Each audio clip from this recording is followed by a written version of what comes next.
আসসালামু আলাইকুম ওয়া রাহমাতুল্লাহি ওয়া বারাকাতুহু। বিসমিল্লাহির রহমানির রহিম। আলহামদুলিল্লাহি রাব্বিল আলামিন ওয়াস সালাতু ওয়াস সালামু আলা সাইয়্যিদিল মুরসালিন নবিয়িনা মুহাম্মদ ওয়া আলা আলিহি ওয়া সাহবিহি আজমাইন, আম্মা বাদ। সম্মানিত শ্রোতা দর্শক মণ্ডলী, যে যেখান থেকে আমাদের সাথে যুক্ত হয়েছেন, আহলান ওয়া সাহলান ওয়া মারহাবান বিকুম। আল্লাহ আপনাদের দিন দুনিয়া ভালো করুন এবং দিনের জ্ঞান হাসিলের তৌফিক দান করুন, সে অনুযায়ী আমলের তৌফিক দান করুন এবং সেই পথে মানব জাতিকে আহ্বান করার তৌফিক দান। আজ রবিবার 15ই রবিউল আউয়াল 1447 হিজরি মোতাবেক 7ই সেপ্টেম্বর 2025 আমাদের ধারাবাহিক আলোচনা ফিকহুন নিকাহ বা বিবাহের মাসাইল আলোচনা চলছে। আজকে পর্ব নম্বর 8। বিষয়বস্তু হচ্ছে বিবাহের ক্ষেত্রে কিছু বাতিল শর্ত, মানে বিবাহের ক্ষেত্রে কিছু এমন শর্ত আরোপ করা বা লাগানো যা জায়েজ নয়, বাতিল। সেসব শর্ত লাগালে সে বিয়ে হবে না বা শর্ত বাতিল হবে। শর্তকে বাতিল করলে তখন বিয়েগুলি হবে। 3 রকমের বিবাহের কথা এখানে লেখক উল্লেখ করেছেন। আমরা এই সংক্ষিপ্ত আলোচনায় সেই 3 রকমের বাতিল বা ফাসেদ বিয়ে, বাতিল শর্তের কারণে, ফাসেদ শর্তের কারণে সে বিবাহগুলি নষ্ট হয়ে যায় বা হয় না বিয়ে, অথচ সমাজে প্রচলিত রয়েছে বা ছিল। লেখক বলছেন আর শুরুতুল ফাসেদা ফিন নিকাহ, বিয়ের ক্ষেত্রে ফাসেদ বা যেসব ভুল শর্ত, বাতিল শর্ত, যদিও ফুকাহায়ে কেরামদের সূক্ষ্ম ভাষায় ফাসেদ আর বাতিলে কিছুটা তাদের পারিভাষিক পার্থক্য করা হয়েছে। বলছেন আর শুরুতুল ফাসেদা ফিন নিকাহ নাওয়াত, বলছেন যেসব বাতিল শর্ত বিবাহর ক্ষেত্রে, সেগুলি 2 ভাগে বিভক্ত। একরকম হচ্ছে শুরুতুন ফাসেদা তুবতিলুল আকদ, এমন কিছু বাতিল শর্ত যার কারণে বিবাহ বন্ধন বাতিল হয়ে যায়, মানে বিয়েগুলি হবেই না, বিয়ে হবে না।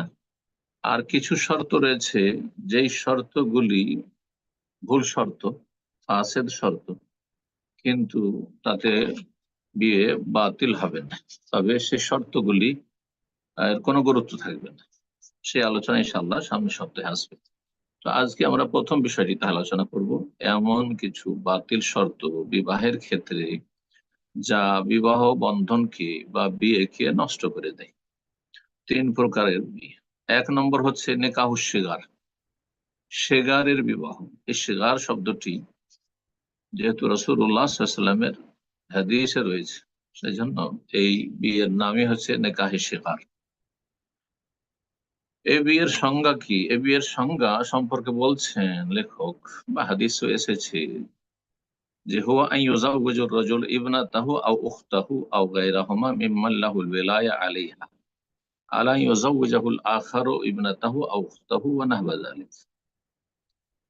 কোন ব্যক্তি তার মেয়ের অথবা তার বোনের, কারণ সাধারণত মানুষ নিজ মেয়ের অথবা বোনের অভিভাবক হয়ে থাকে, কিন্তু এছাড়াও যদি অন্য কোন মহিলা, ফুফু হোক অথবা ভাতিজি হোক, এমন কেউ যার ওলি, এমন কেউ, এমন কোন মেয়ে যার সেই ব্যক্তি অভিভাবক, মিম্মাল্লাহুল ওয়ালায়াতু আলাইহা, এমন নারী, এমন মেয়ে যার উপর তার অভিভাবকত্ব রয়েছে, সে অভিভাবক হয়ে রয়েছে, বিয়ে দেবে কিন্তু একটি শর্ত লাগিয়ে। যার সাথে বিয়ে দিচ্ছে তার সাথে শর্ত লাগানো হচ্ছে যে ইউযাওযিজুল আখার, অপর ব্যক্তি তার সাথে বিয়ে দিবে তার মেয়ের, তার আগের স্ত্রীর কন্যা সন্তান রয়েছে, সে মেয়ে তাকে দেবে। আমার মেয়ে তোমাকে দেবো, তোমার মেয়ে আমাকে দেবে, এইভাবে। অথবা আমার বোন তোমাকে দেবো, তুমি বিয়ে করবে, কিন্তু শর্ত হচ্ছে যে তোমার বোন আমার সাথে বিয়ে দিতে হবে। এই ধরনের শর্ত লাগানো, অদল বদল বিয়ে, বোন দেব বোন নেব, অথবা মেয়ে দেব, তোমার মেয়ে নেব, এইরকম শর্ত লাগিয়ে যদি কেউ বিয়ে বসে, ফাহাদান ওয়াহাদান নিকাহু ফাসিদ, এই বিয়ে হচ্ছে নষ্ট, বাতিল। ও মুহাররাম, এবং হারাম। জি, বাতিল ফাসিদ এই জন্য যে এই বিয়ে হারাম।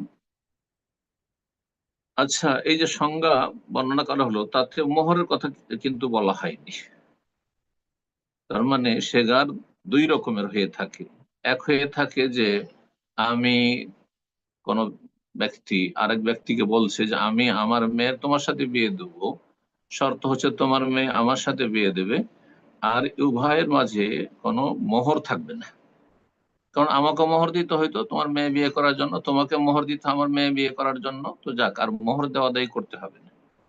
এমন কথা যদি থাকে তাহলে এটি আরো শক্ত হারাম, দুটি হারাম। কিন্তু এই এই বিষয়ে সমস্ত আইম্মা কেরাম একমত রয়েছে। আর একটা অবস্থা হচ্ছে যে শর্ত লাগাবে যে আমি আমার মেয়ে তোমার সাথে বিয়ে দেবো, আমার বোন তোমার সাথে বিয়ে দেবো, তোমার বোন বা তোমার মেয়ে আমার সাথে বিয়ে দেবে, কিন্তু তাদের মোহর নির্ধারণ হবে, তাদের মোহর নির্ধারণ হবে। এমন নয় যে মোহর দেওয়া হবে না, মোহর দেওয়া হবে, তবুও না জায়েজ অধিকাংশ আইম্মায়ে কেরামদের নিকটে। আর এটি হচ্ছে সহিহ। আগের অবস্থা হারাম এই জন্য যে তাতে পুরোপুরি মেয়েদের হক নষ্ট করা হলো। আহ, মোহর নেই, তার মোহর যে তার ন্যায্য অধিকার, সে মোহর সে পেল না। কারণ শর্ত লাগিয়ে বিয়ে করলো যে আমি মোহর দেব না, তোমার মেয়েকে বিয়ে করার ক্ষেত্রে বা তোমার বোনকে বিয়ে করার ক্ষেত্রে তুমি আমার মেয়ে বা বোন বিয়ে করার ক্ষেত্রে মোহর দিতে হবে। তাহলে এখানে ক্ষতিগ্রস্ত কে? ক্ষতিগ্রস্ত সে মেয়ে দুটো, সেজন্য হারাম সমস্ত ওলামায়ে কেরামদের কাছে। কিন্তু দ্বিতীয় অবস্থা হচ্ছে হ্যাঁ, মোহর ধার্য করা হলো, তারপরেও জায়েজ নয়, হারাম। কেন? যদিও মোহর ধার্য করা হয়, তারপরও সেই ক্ষেত্রে নিজের সুবিধাকে লক্ষ্য রাখা হবে, যে আমাকে মোহর দিতে হচ্ছে, তোমাকে মোহর দিতে হচ্ছে, তো এত টাকা মোহর আদান প্রদান না করে একটু কম করে ধরি।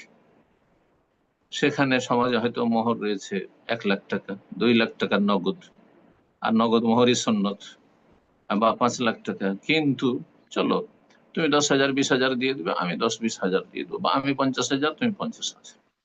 এখানে যে এই মেয়েদের, হ্যাঁ, মোহরের পরিমাণ কম করা হলো নিজের স্বার্থে। এই দুই অভিভাবক, হ্যাঁ, নিজের স্বার্থে মেয়েদের মোহরের ন্যায্য অধিকারকে নষ্ট করলো, পূর্ণ মোহর তাদের পাওয়ার সুযোগ দিল না, সেই জন্য হারাম এই বিয়ে। এইরকম বিয়ে যদি কেউ করে, ইযা ওয়াকা মিসলু হাযান নিকাহ, যদি এই ধরনের বিয়ে হয় কোথাও, আমাদের দেশে বিয়ে হচ্ছে, এক পরিবারের একটি মেয়ে নিয়ে গেল, আর সেই পরিবারে যেখান থেকে মেয়ে নিয়ে গেল সেই ঘরের মেয়ে একটিকে নিয়ে গেল, কিন্তু শর্ত লাগিয়ে যেন না হয়। বিয়ে, কেউ নিজের বোনের বিয়ে দিয়েছিল কারোর সাথে, আর তারপরে তার এক বোন আছে, তার বোনকে সে বিয়ে করলো, অথবা তার এক ভাই বিয়ে করলো, এসব আমাদের দেশে হয়ে থাকে।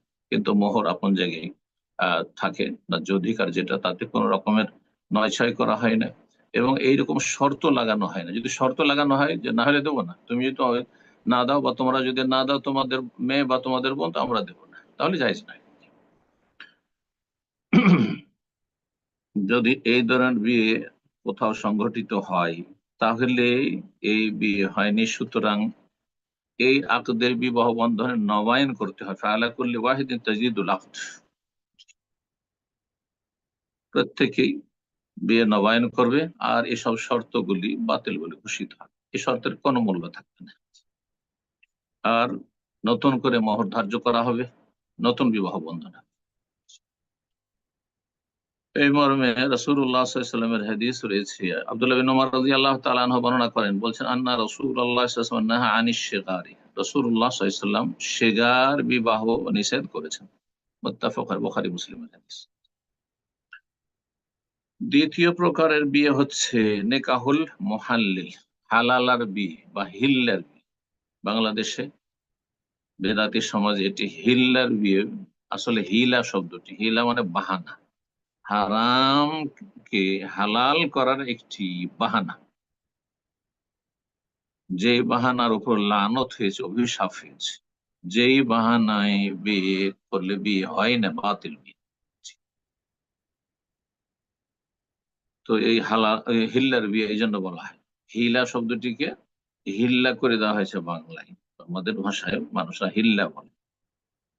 আর আরেকটি ভাষা হচ্ছে যা উর্দু ভাষীরা বা অন্যান্য ভাষাভাষীরা ব্যবহার করে, আর আরবিতেও সেই শব্দটি রয়েছে। কারণ আরবিতে তাহলিল, হালাল করার উদ্দেশ্যে বিয়ে করা।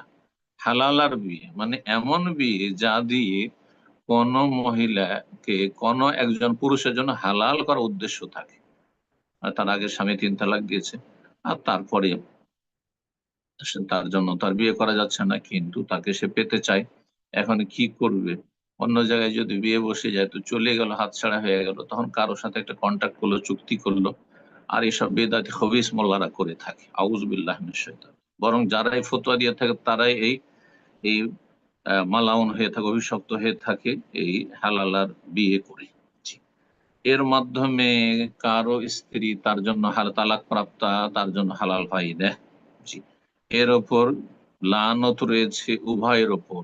হ্যাঁ, যেই ব্যক্তি এই কাজ করবে, এই নোংরামি করবে, জেনা ব্যভিচার করবে, এটি জেনা ব্যভিচার। জি। এটি সমাজে নোংরামি, নিকৃষ্টতা, অশ্লীলতা, ধর্মের নাম অশ্লীলতা। তো তার উপর লানত রয়েছে যে ব্যক্তি বিয়ে করবে এই হিল্লার বিয়ে। আর যার জন্য, যার উদ্দেশ্যে করবে যে আমি ছেড়ে দিলে, তালাক দিয়ে দিলে সে বিয়ে করতে পারবে, তার আগের স্ত্রী ছিল তালাক প্রাপ্ত, তার উপর লানত রয়েছে। আসছে হাদিস। বলছেন লেখক, নেকাহুল মুহাল্লিল, হ্যাঁ, হালালা কারীর বিয়ে। ওহুয়া তা হচ্ছে আইয়াতাজাওয়াজারুল মুতাল্লাকা সালাসান, 3 তালাক প্রাপ্তা কোন মহিলাকে কোন পুরুষ বিয়ে করে এই উদ্দেশ্যে, বেশার্তে এই শর্তের সাথে, আন্নাহুমাতা হাল্লাল্লাহা, যখন তাকে হালাল করে দিবে, আহ, একবার তার সাথে সহবাস করে অথবা এক রাত রেখে বিয়ে করে, প্রথম স্বামীর জন্য যে ছিল তালাকদাতা, তার জন্য হালাল করে দিবে, তখন তালাক দিয়ে দিবে তাকে। আর তারপরে সে বিয়ে করবে। সে হয়তো শর্ত করলো একটি অবস্থা, অথবা শর্ত কোনো করলো না, কিন্তু ভিতর ভিতর নিয়ত আছে যে আমি এই মেয়েটিকে বিয়ে করিনি, যেহেতু তার স্বামীর কাছে তার ফিরে যাওয়ার খুব প্রয়োজন রয়েছে, আর তার স্বামীও চাই, হ্যাঁ, তার পারিবারিক অবস্থা আমি জেনেছি, সুতরাং সে মনে মনে নিয়ত করলো যে আমি একে আসলে সংসার করব না, একে নিয়ে রাখবো না, এক রাত 2 রাতের জন্য বিয়ে করে নি একটু, আর তারপরে হালাল করে আমি ছেড়ে দেবো। আও নাওয়াত তাহলিলা বিকলবি, অন্তর থেকে যদি এই হালাল করার নিয়ত করে তো ও হারাম, লানত রয়েছে। তৃতীয় অবস্থা, ইত্তাফাকা আলাইহি ক্বাবলা আল আকদ, বিবাহ বন্ধনের আগেই দুইজন আগে চুক্তি করেছে যে ভাই, আমার স্ত্রীকে এরকম 3 তালাক দিয়েছি, আর তারপরে সে আমার জন্য তো হারাম হয়ে গেছে, আর তাকে আমি বিয়ে করতে পারছি না সরাসরি, আর আমার প্রয়োজন রয়েছে তাকে ছেড়ে আমি থাকতে পারছি না, অথবা আমার ছেলে মেয়ে রয়েছে, প্রয়োজন রয়েছে তাকে ফেরানোর, সুতরাং তুমি আমার এই তালাক প্রাপ্তাকে তুমি বিয়ে করে নিয়ে আমার জন্য হালাল করে দাও। এই 3 অবস্থায়, এই 3 অবস্থাতেই কি রয়েছে? লানত রয়েছে। বলছেন লেখক, হাযান নিকাহ ফাসিদুন ওয়া মুহাররাম, এই বিয়ে হচ্ছে বাতিল এবং হারাম। ওমান ফাআলাহু ফাহুয়া মালউনুন, আর যে কাজ করবে সে হচ্ছে মালাউন। জি। আমাদের দেশের মানুষ কিন্তু মালাউন শব্দটি কাফেরের ক্ষেত্রে ব্যবহার করে থাকে, অভিশপ্ত। এমন মুসলিম, এমন নোংরা মুসলিম, খ্রিস্ট মুসলিম যারা এই হালাল আহিল্লার বিয়ে করে তারা মালাউন। এই কাজ যারা সহযোগিতা করে তারা অভিশপ্ত। দলিল লিকাউলিহি আলাইহিস সালাতু ওয়াসসালাম, নবী সাল্লাল্লাহু আলাইহি ওয়াসাল্লামের বাণী, লানাল্লাহুল মুহাল্লিলা ওয়াল মুহাল্লালা লাহু, আল্লাহ লানত করেছেন হালালাকারীর ওপর, যে হালাল করবে, অর্থাৎ ভাড়াটে পাঁঠা যে, এই কথাটি আমার নয়, রাসূলুল্লাহ সাল্লাল্লাহু আলাইহি ওয়াসাল্লাম বলেছেন যে তোমরা কি জানো আতাইসুল মুস্তার, ধার করা ভাড়াইটা পাঁঠা। জি। তো তার উপর লানত রয়েছে, ওয়াল মুহাল্লাল্লাহু, আর যার জন্য এই কাপুরুষ, যার জন্য হালাল করা উদ্দেশ্য, যার কাছে এই নারী ফিরে যেতে চায় আগের স্বামী, তার উপরও লানত করা হয়েছে। হাদিস আবু দাউদ রয়েছে, তিরমিজিতে রয়েছে, হাদিসটি সহিহ। আবু দাউদের 2076 নম্বর হাদিস, আর তিরমিজিতে 1119 নম্বর হাদিস। তৃতীয় বাতিল বিয়ে হচ্ছে নিকাহুল মুতাহ, মুতার বিয়ে, শিয়া রাফিজিদের বিয়ে। এরাও রাসূলুল্লাহ সাল্লাল্লাহু আলাইহি ওয়াসাল্লাম উম্মাহাতুল মুমিনদের শত্রু, সাহাবা ইকরামদের শত্রু। জি। এই উম্মতের স্বর্ণ যুগের সবচেয়ে ভালো মানুষদের শত্রু। জি। চিন্তা করুন, আপনার পরিবারের কেউ যদি শত্রু হয়, আপনার ঘনিষ্ঠ সাথী সঙ্গীদের যদি শত্রু হয়, তো তাদেরকে আপনি কি করে কাছিয়ে নিতে পারেন? আপনি রসুল্লাহ ভালোবাসেন, রসুল্লাহ সাল্লামকে ভালোবাসলে কি করে রসুল্লাহ সাল্লামের পরিবার, তার ঘনিষ্ঠ সাথী সঙ্গীদের, শত্রুদের সাথে আপনাদের মিত্রতা এবং তারা আপনাদের আদর্শ হতে পারে? এই শ্রেণী এই শ্রেণীর লোক বা এই শ্রেণীর দল আমাদের সমাজে রয়েছে, তাদের থেকে সতর্ক সাবধান। এদের কাছে সঠিক ইসলাম পাবেন না। এরা ইসলামের নামে দুনিয়া হাসিল করছে এবং দুনিয়া উদ্দেশ্য, যার ফলে এরা সবসময় ক্ষতিগ্রস্ত। মাঝে মধ্যে যদি মাথা চাড়া দিতে দেখেন, তাতে প্রতারিত হবেন। আল্লাহ তাদের অনিষ্ট থেকে রক্ষা করুন। মোতারবি সরাসরি কন্ট্রাক্টের চেনা। জি, তার সংজ্ঞা হচ্ছে ওয়াহুয়া আন ইয়াকিদা রাজুল আল মারআতি ইয়াওমান আও উসবুআন আও শাহরান আও সানা ওয়া আকাল্লা ওয়া আকসার।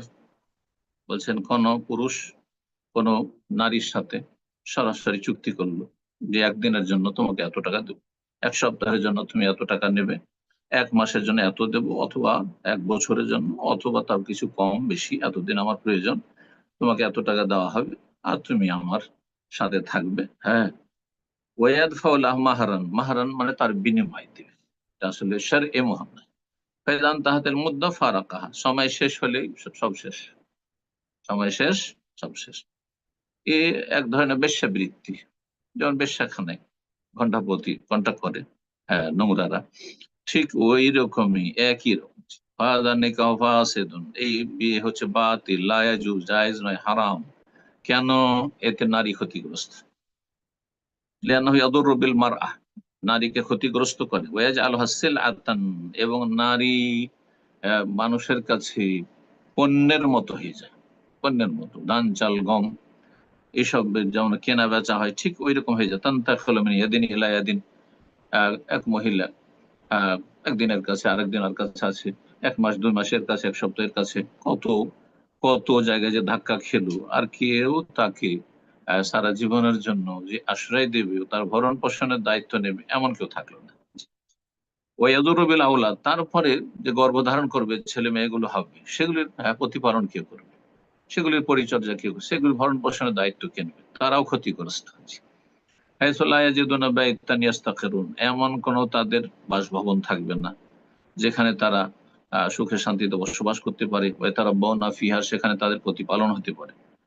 উদ্দেশ্য তাহলে এই মোতারবিয়ের হচ্ছে কাদা উৎসাহ, ফলে মকসুদ কাদা উৎসাহ, শুধু যৌন চাহিদা পূরণ করা, তাতে প্রজন্ম বাড়ানো উদ্দেশ্য নয়, এবং আগামী প্রজন্মের প্রতিপালন উদ্দেশ্য নয়। এগুলো হচ্ছে সৎ উদ্দেশ্য। মানুষের বিবাহ শাদীর উদ্দেশ্য হচ্ছে যে মানব জাতিকে বৃদ্ধি করবে, প্রজন্ম বাড়াবে, আর তারপরে ছেলে মেয়েগুলো হবে তাদের ইমানি ইসলামী প্রতিপালন করবে, তরবিয়ত করবে, আল্লাহর সাথে তাদেরকে সম্পৃক্ত করবে, আল্লাহর বান্দার সংখ্যা বাড়াবে, এবং নিজেদেরকে গোনা থেকে, স্বামী স্ত্রী নিজেদেরকে পাপ থেকে বাঁচিয়ে রাখবে। এই বিয়ে ইসলামের প্রথম যুগে অল্প সময়ের জন্য হালাল করা হয়েছিল, বিশেষ প্রয়োজনে, কারণ ইসলামের বিধিবিধান একসাথে আসেনি। দীর্ঘ 23 বছরের বিধিবিধান নাজিল হয়েছে মানুষের অবস্থা বুঝে। একসাথে যদি আরব কাফের যারা বিভিন্ন পাপে তারা ডুবেছিল, হঠাৎ করে লাগাম যদি লাগানো হইতো যে মদ হারাম, তাহলে তারা মদ ছাড়তো না, ইসলাম ছেড়ে দিত, মদ ছাড়তো না। হঠাৎ করে যদি তাদের জন্য ওই নারীদের সাথে যে অবাধ মেলামেশার উপর যদি লাগাম লাগানো হইতো, তাহলে তারা নারী আসক্ত হয়ে জেনায় ডুবে থেকে যেত, কিন্তু ইসলামের পরোয়া করতো না, ইমান ইসলাম ত্যাগ করতো, কিন্তু এই আহ, আপনার নারী পুরুষের অবৈধ সম্পর্ক তারা ত্যাগ করতো। যার ফলে ইসলামে বড় হেকমা রয়েছে রব্বুল আলমিনের, যে আস্তে ধীরে লাগাম টেনে ধরা হয়েছে।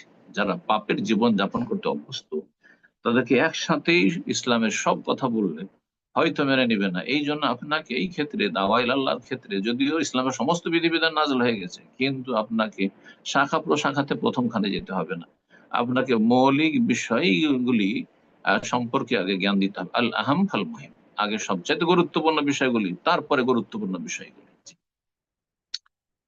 তাই লেখক বলছেন ওয়াকাদ ওয়াহিল্লা ফি আউয়াল ইসলাম ফাতরা, ইসলামের প্রথম যুগে অল্প কিছু সময়ের জন্য এই মোতার বিয়ে হালাল করা হয়েছে, সুম্মা হুররিমা আলাল আবাদ, তারপরে চিরতরে হারাম করে দেওয়া আছে।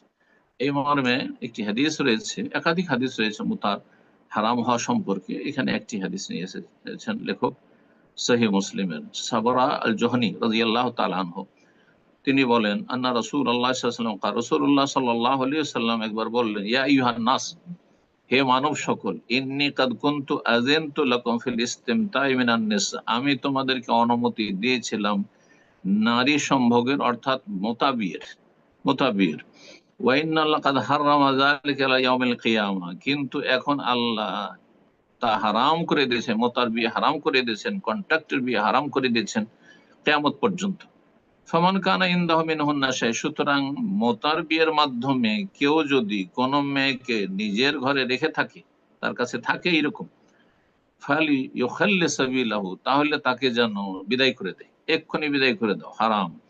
ওয়ালা তাখুযু মিম্মা আতাইতুমুহুন্না শাইয়ান, আর তাদেরকে যে তাদের বিনিময় দিয়ে ফেলেছো, আর হয়তো সময় পেলে না, সময় চুক্তি ছিল 6 মাস, 1 মাস, আর একদিন 2 দিন হয়েছে, সময় পুরা হয়নি, তাহলে টাকা ফিরিয়ে নেবে না, ফিরিয়ে নেবে না। ওয়ালা তাখুযু মিম্মা আতাইতুমুহুন্না, যা কিছু দিয়ে দিয়েছো ফিরিয়ে নিতে পারবে না।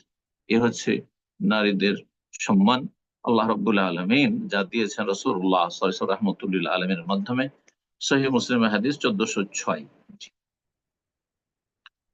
একটি মশলা দিয়ে শেষ করছি আজকে, তা হচ্ছে কেউ যদি 4 জন স্ত্রীকে বিয়ে করে রাখে একসাথে, আর তারপর 4টা স্ত্রী আছে, আর তারপরে পঞ্চম বিয়ে করে, ইসলামে 4-এর অতিরিক্ত জায়েজ নাই, সুম্মা আখাযা আলা খামেসা, পঞ্চম বিয়ে করে, তাহলে এই বিয়েটি হচ্ছে বাতিল বিয়ে, ফাসিদ বিয়ে, এই বিয়ে হবে না। অনেক বাতিল, এই বিয়ে বাতিল, আর এই বিবাহ বন্ধন হচ্ছে ফাসিদ। সুতরাং এই বিয়ে শেষ করিয়া যাব, এ না হোক, এই সম্পর্ক ছিন্ন করতে হবে, এর কোনো সুযোগ নেই। এখানে আজকের আলোচনা শেষ করলাম। রব্বুল আলামিন যেন আমাদের উপকারী জ্ঞান দান করেন, আর ভালো আমলের তৌফিক দান করেন, হালাল হারাম এর পার্থক্য করে জীবন যাপনের তৌফিক দান করেন। আল্লাহ আমাদের ভালোতে বরকত দান করেন, মন্দ থেকে আল্লাহ আমাদের পুরোপুরি বেঁচে থাকার তৌফিক দান করেন। সুবহান রাব্বিকা রাব্বিল ইজ্জাতি আম্মা ইয়াসিফুন ওয়া সালামু আলাল মুরসালিন ওয়ালহামদুলিল্লাহি রাব্বিল আলামিন। সম্মানিত দিনী ভাই এবং বোনেরা, এখনই আমাদের প্রশ্নোত্তর পর্ব শুরু হতে যাচ্ছে। তার পূর্বে যে স্মরণ করে দিচ্ছি, যে আমরা প্রশ্ন করার সময় অবশ্যই একটা করে প্রশ্ন করব, একের অধিক প্রশ্ন করার সুযোগ নেই। আর প্রশ্ন করার পূর্বে অবশ্যই যে শহর বা দেশ থেকে আমরা প্রশ্ন করছি প্রেক্ষাপট বোঝার উদ্দেশ্যে সেটা মেনশন করবো ইনশাআল্লাহ। আর যারা হ্যান্ড রাইজ করেছেন অবশ্যই আপনার মনোযোগ আকর্ষণ করবেন। আপনাদেরকে নাম মেনশন করার সাথে সাথে আপনাদের ডিভাইসে ফোনটাকে আনমিউট করতে বলা হবে, আপনার ফোনটাকে আনমিউট করে নিয়ে প্রশ্ন করবেন। তো শুরুতেই প্রশ্ন নিচ্ছি, প্রশ্ন করবেন ইলিয়াস। জি, আপনি ফোনটা আনমিউট করে নিন, প্রশ্ন করুন। জি, আসসালামু আলাইকুম সম্মানিত শেখ দিন। ওয়ালাইকুম আসসালাম ওয়া রাহমাতুল্লাহি ওয়া বারাকাতুহু। জি, আ- আহ, আমেরিকা থেকে বলছি। আল্লাহ আপনাকে দিন দুনিয়া আখেরাতে উত্তম প্রতিদান দান করুক। আমিন আমিন ইয়া রাব্বাল আলামিন। আল্লাহ আপনাদেরকে ভালো রাখুন। বারাকাল্লাহ। আমিন আমিন। আমার প্রশ্ন হলো যে অজুর আগে এবং পরে কি দোয়া পড়তে হবে, এবং মোজা পরে মাসাও করার পরে সেই মোজা খুলে ফেললে কি অজু ভেঙে যাবে কিনা? জাযাকাল্লাহু খাইরান। বিসমিল্লাহির রহমানির রহিম। আলহামদুলিল্লাহ ওয়াসসালাতু ওয়াসসালামু আলা রাসূলিল্লাহ ওয়া আলা আলিহি ওয়া সাহবিহি ওয়া মান ওয়ালা, আম্মা বাদ। প্রশ্ন করেছেন আমেরিকা থেকে, যে একটি প্রশ্ন কয়েকটা দিক। একটি হচ্ছে ওজুর শুরু এবং শেষে কি দোয়া পড়তে হবে। শুরুতে শুধু জিকির রয়েছে বিসমিল্লাহ, যদি তার সাথে বিসমিল্লাহির রহমানির রহিম পড়ে তো ওলামারা বলছেন জায়েজ রয়েছে, কিন্তু বিসমিল্লাহ বলাই যথেষ্ট।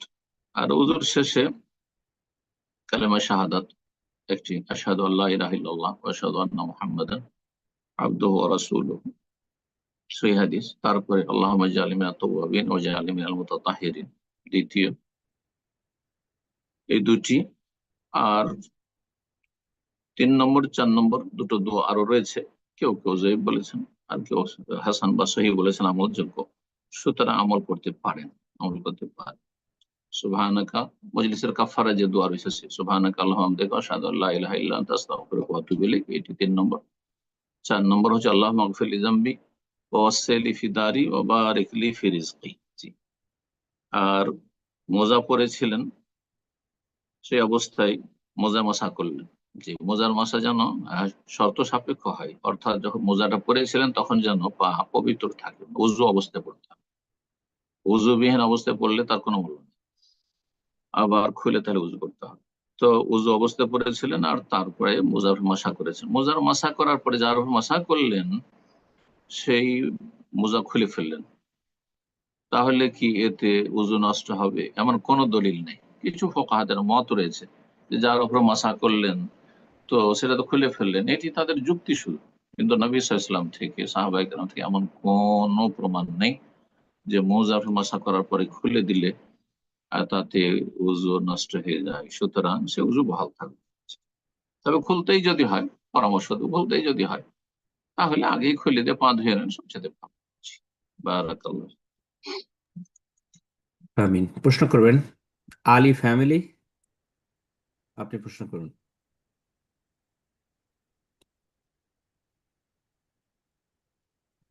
জি, আলী ফ্যামিলি, যদি আপনাদের সুন্দর নাম হওয়া উচিত।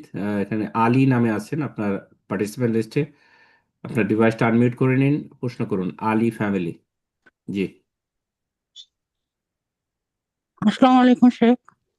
ওয়ালাইকুম আসসালাম ওয়া রাহমাতুল্লাহি ওয়া বারাকাতুহু। জি, শেখ, যদি জুম্মার খুতবার ভিতরে কোথা থেকে বলছেন? নিউ ইয়র্কের থেকে বলছি। জি, নিউ ইয়র্কের থেকে বলছি। নিউ ইয়র্ক থেকে বলেন, ক্লিয়ার বলেন।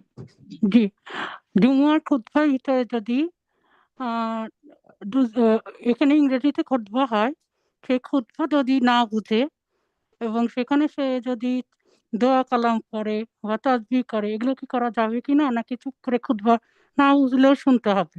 সাদাকাল্লাহু খায়রান। জি, খুতবা শোনা ফরজ, ওয়াজিব। সুতরাং খুতবা চলাকালীন বুঝেন আর না বুঝেন চুপ থাকতে হবে, শুনতে হবে। খুতবা সম্পর্কে সূরা আরাফের আয়াত নাযিল হয়েছে। তাফসীরকারগণ বলেছেন, ওয়াইদা কুরিয়াল কুরআন ফাসতামিউ লাহু ওয়া আনসিতু লাআল্লাকুম তুরহামুন। এটি জুমার খুতবা সম্পর্কে নাযিল হয়েছে। হ্যাঁ, তারপরে সূরা জুমাতে রয়েছে যে তোমরা যখন খুতবা শুরু হয়ে যাবে, হ্যাঁ, ইযা নুদিয়া লিস-সালাতি মিন ইয়াউমিল ফাসআউ ইলা যিকরি ওয়া যারুল বাই' যালিকুম খায়রুল লাকুম ইন কুনতুম তা'লামুন। জি, এতে কল্যাণ রয়েছে। সুতরাং সেই সময় শুনেন বুঝেন না, সেই জন্য জিকির আজকার ব্যস্ত থাকবেন, এটা চলবে না।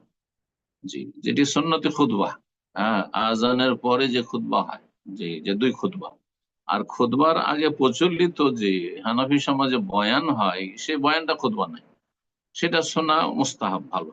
জি, যদি ভালো কথা বলে গঠনমূলক তাহলে শুনতে পারেন, যদিও অতিরিক্ত তাদের এটি বিদআত। কিন্তু সেই সময় যদি প্রয়োজনে কেউ জিকির আজকার করে তো জায়েজ রয়েছে, দোয়া করে তো জায়েজ রয়েছে, কারণ সেটি সেই খুতবা নয় যে সে খুতবার কথা আল্লাহ বলেছেন বা রাসূল সাল্লাল্লাহু আলাইহি ওয়াসাল্লাম বলেছেন। জি, বারাকাল্লাহ।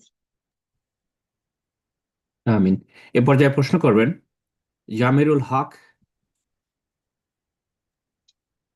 আসসালামু আলাইকুম রহমতুল্লাহ। ওয়ালাইকুম আসসালাম ওয়া রাহমাতুল্লাহ। ভালো আছেন শেখ? জি, জি, আলহামদুলিল্লাহ। শেখ প্রশ্ন? শেখ আমার প্রশ্ন, মানে কোন ইমানদার ব্যক্তি নামাজ পড়ে 5 ওয়াক্ত, হ্যাঁ, উম, হুম। পরিবারের চাপে বা ব্যবসার চাপে আত্মহত্যা করলো, সে ব্যক্তি কি জান্নাতে যাবে না শেখ? জান্নাতের দায়িত্ব আমরা কেউ নেব না।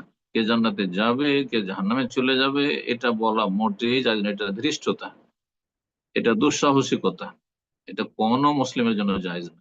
জান্নাতের সার্টিফিকেট দাও, জাহান্নামের সার্টিফিকেট দাও।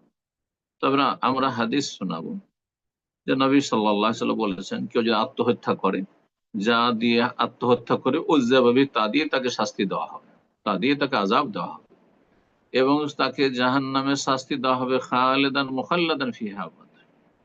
হ্যাঁ, খালিদান মুখাল্লাদ চিরকাল, চিরকাল মানে দীর্ঘকাল, যদি তার ইসলাম টিকে থাকে। আর যদি তার ইসলাম নাই থাকে, সেই কাজটিকে, আত্মহত্যাকে হালাল মনে করে নিয়েছে, তাহলে সে চিরকাল থাকবে। মুস্তাহিল্লান যদি হালাল মনে করে, অথবা সে তার আগে থেকে বেনামাজি, এক ওয়াক্ত নামাজ পড়ে না, হ্যাঁ, এক ওয়াক্ত নামাজ পড়ে না, অথবা নাস্তিক, হ্যাঁ, মুশরিক, তাহলে খালেদানু চিরকালই থাকবে। কারণ তার অতিরিক্ত স্থায়ী জাহান্নামী হওয়ার পাপ আছে তার। জি, কিন্তু আমরা অকাট্যভাবে অমুক জান্নাতি, কোনো বিশেষ ব্যক্তি সম্পর্কে, অমুক আত্মহত্যা করে সেজন্য জাহান্নামী, আর অমুক ভালো কাজ করে সেজন্য জান্নাতি, এটা কারো ক্ষেত্রে বলা যায় না। একমাত্র যাদেরকে সার্টিফিকেট দিয়েছেন আল্লাহ রাব্বুল আম্বিয়া রসুলগণ, জি, আর সাহাবায়ে কেরামদের সম্পর্কে বলেছেন আল্লাহ রাদিয়াল্লাহু আনহুম ওয়া রাদু আনহু, জি। কথা বোঝা গেছে? তো এ হচ্ছে কথা। সুতরাং জান্নাত জাহান্নাম সম্পর্কে বেশি বাড়াবাড়ি করবে না, কে জান্নাতি কে জাহান্নামী, তবে কঠিন শাস্তির সম্মুখীন হইতো আত্মহত্যাকারীকে, জি। হ্যাঁ, শরীয়তের মাসলা জিজ্ঞেস করা ফায়দার ছিল, জান্নাত জাহান্নাম না জিজ্ঞেস করে যে তার কি জানাজা পড়া যাবে, ভালো লোকের জানাজা পড়বে না, কিন্তু সেই ব্যক্তি আত্মহত্যা করলে সে কাফের হয়ে যায় না। সুতরাং সমাজের কিছু লোকেরা, সাধারণ লোকেরা জানাজা পড়ে নেবে এবং মুসলিমদের কবরস্থানে দাফন করা যাবে, তার যদি আসল ইসলাম টিকে থাকে। কিন্তু একেবারে বেনামাজি নাস্তিক, তাহলে মুসলিমদের কবরস্থানে দাফন করা যায় না, কোন মুসলিমের জন্য জানাজা পড়া যায় না, নাস্তিকের, এইরকম বড় মুশরিকের, জি। বারাকাল্লাহু ফিক। আমি জাযাকাল্লাহ খায়ের। আম, এ পর্যায়ে প্রশ্ন করবেন এমডি মাসুদ আলম। তার পূর্বে একটু যারা প্রশ্ন করছেন তাদের মনোযোগ আকর্ষণ করছি যে আমরা ইনশাআল্লাহ যেহেতু অনেক প্রশ্নকারী লাইনে থাকেন, সময়টাকে একটু কাজে লাগানোর উদ্দেশ্যে আমরা কৌশলাদি বিনিময় না করে আমরা সরাসরি সালাম বিনিময়ের পরে প্রশ্নতে চলে যাব ইনশাআল্লাহ। জাযাকুমুল্লাহ খায়রান। এ পর্যায়ে প্রশ্ন করবেন এমডি মাসুদ আলম। আসসালামু আলাইকুম রহমতুল্লাহ বারকাতুহু। সম্মানিত শেখ, ওয়ালাইকুম আল্লাহ আসসালাম ওয়া রাব্বিল রাহমাতুল্লাহ। আলামিন আপনার, জি, আপনি বলেন। কেমন আছেন স্যার? এই যে কুশলাদি জিজ্ঞাসা নিষেধ করা হয়েছে, উপস্থাপক ভাই বললেন। হ্যাঁ, সময় নেই, হ্যাঁ ঠিক সময় আছে স্বল্প, স্যার। সেই জন্য প্রশ্ন বলেন। আলহামদুলিল্লাহ, আল্লাহ ভালো রাখুক সবাইকে। আর কেউ আহ, বলবেন? ঠিক আছে, তো স্যার, চলেন। স্যার বলছিলাম কি, আমার ছেলে প্রায় 1 মাস হলো অ্যাক্সিডেন্ট হয়ে গেছিল বাইকে স্যার। আল্লাহ আলহামদুলিল্লাহ সুস্থ আছে, এখন আল্লাহ ভালো আছে। শুকর দিক। 7 বছরের ছেলে। তো বলছিলাম স্যার যে আমাদের যখন অ্যাক্সিডেন্ট হয়ে যায়, ছোট গাড়ি বা বড় গাড়ির সাথে অ্যাক্সিডেন্ট হয়, বা মানুষ বা গাড়ির সাথে অ্যাক্সিডেন্ট হয়, সেক্ষেত্রে আমাদের ওই যে মানে ছোট অ্যাক্সিডেন্ট, ওর ক্ষতি না হলেও ওর কাছে জরিমানা নেয়। এটা কি শরিয়াত হিসাবে কি বলে, জায়েজ জায়েজ আছে কি নাই, বলবেন স্যার? সরকার জাযাকাল্লাহ জরিমানা খাইরান। নাই? সরকার নাই না না, পাবলিক? সরকারি না, পাবলিক নাই। মানে পাবলিক, আমাকে যদি কেউ গাড়িতে ধরে এলো একটা যুক্তি, ও বড় গাড়ির কাছে অ্যাক্সিডেন্ট পয়সা নেয়, ওর দোষ না হলেও ওর কাছে নেয় পয়সা। না না, দোষ না হলে পয়সা নেওয়া জুলম, জায়েজ নাই। কিন্তু যদি দোষ হয়, হ্যাঁ, আর যদি ইনসাফের বিচার হয়, পাবলিক ইনসাফের বিচার করেন ন্যায় সঙ্গত, তাহলে নেওয়া যেতে পারে। না হলে পাবলিকের অধিকার নেই, সরকার বিচার করবে। দেশের সরকার আছে, সরকারের আইন আছে, সেই আইন অনুযায়ী বিচার হবে। আর এই যে অ্যাক্সিডেন্ট হয়ে গেলে গণপিটুনি দেওয়া শুরু করলো ড্রাইভারকে, বা গাড়ি ভাঙচুর করলো, অথবা গাড়ি আগুন জ্বালিয়ে দিল, এগুলি হারাম, হারাম কাবিরা গুনাহ, জায়েজ নাই। জাযাকাল্লাহ খায়ের। এ পর্যায়ে প্রশ্ন করবেন উসমান গনি। জি, আপনি প্রশ্ন করুন। আসসালামু আলাইকুম ওয়া রাহমাতুল্লাহি ওয়া বারাকাতুহু। ওয়ালাইকুম আসসালাম ওয়া রাহমাতুল্লাহি ওয়া বারাকাতুহু। জি, প্রশ্ন আমি চেন্নাই থেকে বলেন। হ্যাঁ, প্রশ্ন। আমরা জি। আমরা এখানে ওয়ার্কার্স হিসাবে মুসলিম জনসংখ্যা প্রায় 30-35 জন থাকি। তো রুমে হুম। আমরা আজান এবং দিয়ে নামাজ আদায় করি। তো জুমার কেন নামাজের ব্যাপারে মসজিদ নাই? মসজিদ নাই?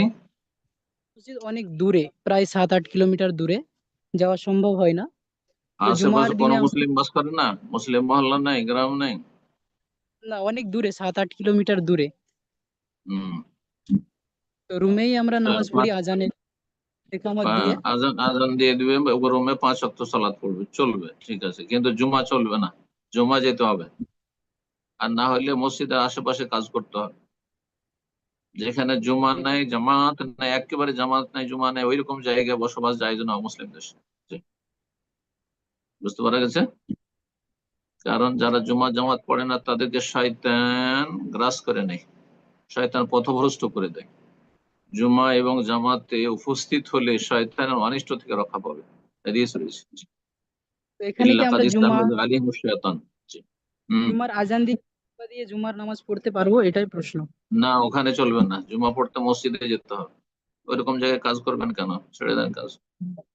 আলাম তাকুন আরদুল্লাহি ওয়াসিআতান ফাতুহাজিরু ফিহা, আল্লাহ বলছেন সূরা নিসাতে, আল্লাহর জমি কি প্রশস্ত ছিল না অন্য জায়গায় মুসলিম এলাকায় বা মসজিদের এলাকায় বসবাস করতে, সেখানে হিজরত করে সেখানে রুজি রোজগার করতে? জি।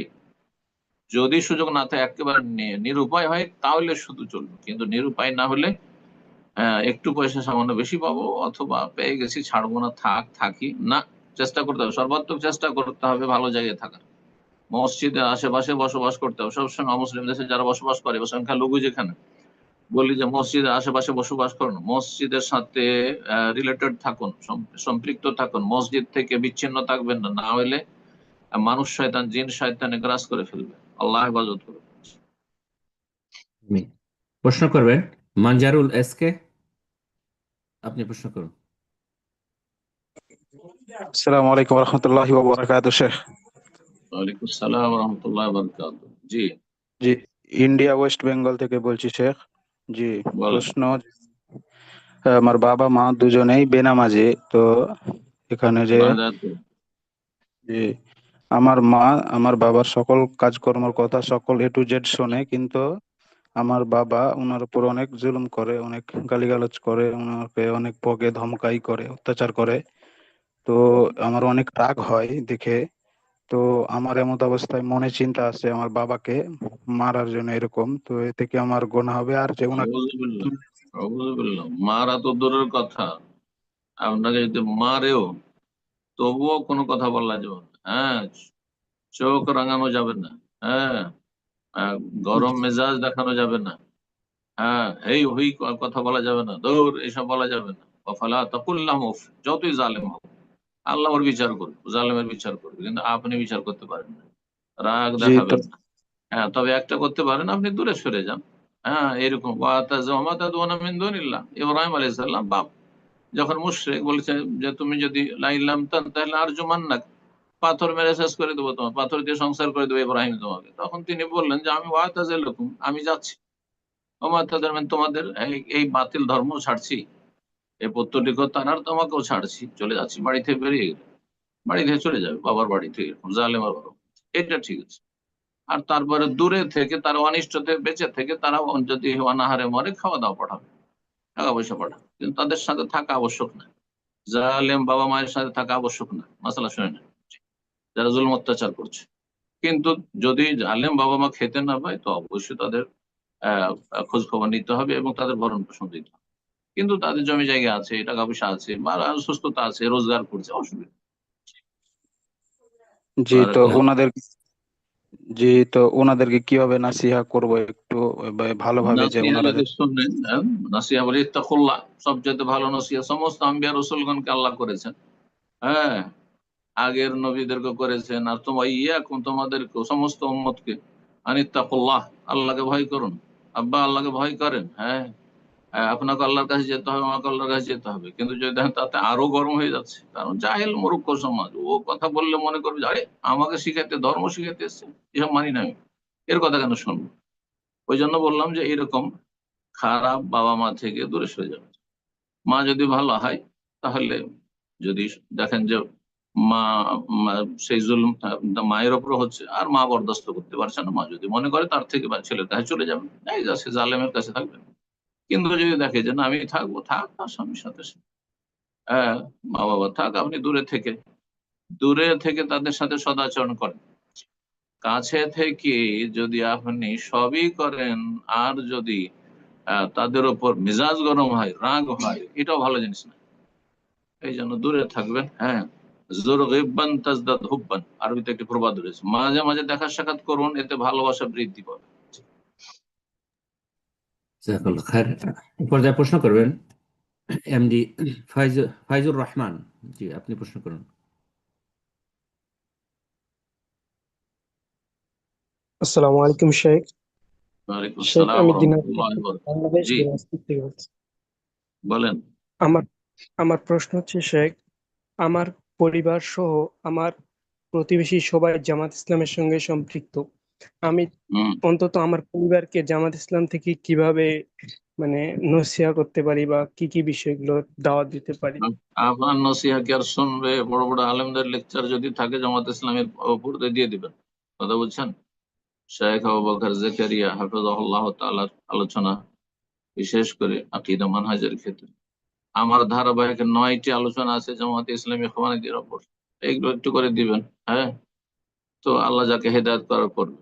আর হেদায়েত আল্লাহ যদি না করেন, তো আমার আপনার ক্ষমতা নেই যে হেদায়েত করি। পৌঁছে দিলেন। জি, পৌঁছে দিলে হুজ্জত কায়েম করে দিলেন। রবের কাছে বলতে পারবে না যে আমার ছেলে বলেনি, বা আমার সমাজের এই ছেলেটা বলেনি, ও তো সহি পথে ছিল কিন্তু আমাদেরকে বলেনি, সতর্ক সাবধান করে। জি, মাযিরাতান ইলা রাব্বিকুম, আল্লাহর কাছে ওযর পেশ করতে পারবো, আল্লাহুম ইয়াত্তাকুন, আর যদি তারা আল্লাহকে ভয় পেয়ে তাকওয়া অর্জন করে, আর যদি বিভ্রান্তি থেকে গুমরাহি থেকে ফিরে আসে। আর না হলে আপনার দায়িত্ব নেই। আলাইকুম আনফুসাকুম, আল্লাহ বলছেন, যখন আলাইকুম আনফুসাকুম, নিজেকে রক্ষা করো, নিজের চর খাইতে আল্লাহ, আপনি সঠিক পথে থাকুন। আর যদি দেখেন সেখানে থাকলে আমার অসুবিধা হচ্ছে, তাহলে সেখান থেকে হিজরত করুন অন্য জায়গায়। আল্লাহর হিজরত খোলা আছে, দেশের মধ্যে হিজরত করতে হবে। মুসলিম দেশ এক অঞ্চল থেকে আর এক অঞ্চল, বেদাতি এলাকা থেকে কোরআন সুন্নাহর অনুসারী যেসব এলাকায় রয়েছে, যেখানে দাওয়াত অ্যাক্টিভিটিস রয়েছে, সেই সব এলাকায় হিজরত করবে। বারাকাল্লাহ ফিক। আল্লাহ হেফাজত করুন। আমিন আমিন। প্রশ্ন করবেন আলী। জি, আপনি প্রশ্ন করুন। আসসালামু আলাইকুম শেখ। ওয়ালাইকুম আসসালাম ওয়া রাহমাতুল্লাহি ওয়া বারাকাতুহু। জি, শেখ, আমার প্রশ্ন হলো, মানে আমার দাড়িটা পাতলা আর কি, আপনার এই যে থুতনির এখানে কিছু আছে, আর পাশে সাবালি যেটাকে বলে এটা এখানে কিছু আছে, তো ওই কিছু জায়গায় উঁচুই থাকে, কিছু জায়গায় নিচেই থাকে, তা এটা কি সাইজ করা যাবে নাকি? খুব বড় হয়ে আছে না ছোট ছোট, কি আবার সাইজ করবেন? এখন যাদের ছোট এরকম বিক্ষিপ্ত দাড়ি দুটো একটা, ওই নেপালি বা পাহাড়ি বা ইন্দোনেশিয়ান মালয়েশিয়ান বা ফিলিপাইনি দাড়ি, তারা তো দুটো একটা থাকে, ওর মধ্যে যদি আপনার সাইজ করা শুরু করে থাকবে কোথেকে? যাদের অনেক বেশি দাঁড়িয়ে আছে আর বিক্ষিপ্ত হয়ে আছে, দেখতে অত ভালো লাগছে না, এক একটু যদি সাইজ করে ঠিক আছে। কিন্তু আপনার দু চারটা দাঁড়িয়ে আছে, অবস্থায় রেখে দেন।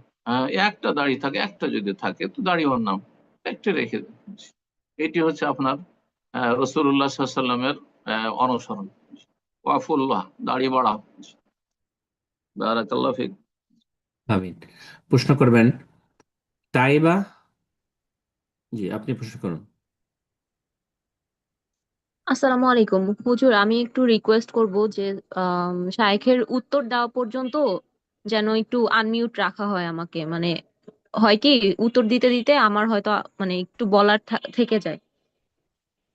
তো আমার যাই হোক, প্রশ্নটা হচ্ছে, বলেন। শাইখ, আমি ওই দিন কমপ্লিট করতে পারি না, এর আগে আপনাকে প্রশ্নটা করেছিলাম না যে না, আমি আমার ননদের বলেন সাথে বলেন। থাকি, মানে একসাথে থাকা নিয়ে আমাদের একটু ঝামেলাই হয়, হুম, এবং বলেন ওই প্রশ্ন বলেন। ঝামেলাটা গত এক সপ্তাহ আগে একটু বাড়াবাড়ি হয়ে যায়, মানে গায়ে হাত উঠা পর্যন্ত চলে আসে। তো গায়ে হাত উঠা পর্যন্ত চলে আসার পরে মানে পুরা ঘটনাটা আমার কাছে ভিডিও রেকর্ড না থাকলেও কথাবার্তা যে চিল্লাচিল্লি গুলো হয় সেটা আমার কাছে অডিও রেকর্ডিং থাকে। এগুলো শোনানোর পরেও আমার জামাই মানে হচ্ছে আম, আমার কথা মানে বিন্দু মাত্র বিশ্বাস করে না। সে তাকে হচ্ছে তার মা বোন যেভাবে বুঝায়, মানে একদম ঘটনা যেটা হয়েছে তার উল্টাটা বুঝায়, এবং তা সে এসে ওই ওই আপনাকে বুঝটা হাত নিয়েই হাত থাকে। হাত কে তুললো আপনার ওপর? হাত তোলা বলতে মানে হচ্ছে একটা ঘটনা থেকে, ভুল আরে বুঝাবুঝি কে থেকেই। করলো? আপনার আপনার জামাই মানে স্বামী, আপনার হাজবেন্ড করলো না না, আপনার আমার শ্বশুর হাজবেন্ড শাশুড়ি তখন করলো? বাসায় ছিল না, আমার হাজবেন্ড তখন কি বাসায় ছিল না। শ্বশুর আমার শাশুড়ি?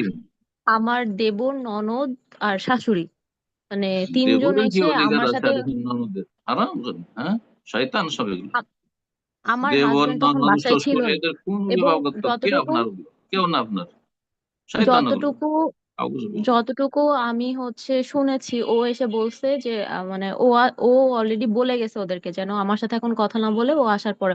এবং যখন ওরা আমার ঘরে ঢুকে তখনও আমি বারবার মানে ওদেরকে বলছি যে তোমার ভাইয়া আসুক, তারপরে কথা হবে, মানে ওনাদেরকে বের করে দিতে চাইছি, তারা বের হয় নাই, উল্টা এসে যে ধাক্কাধাক্কি করছে আর কি।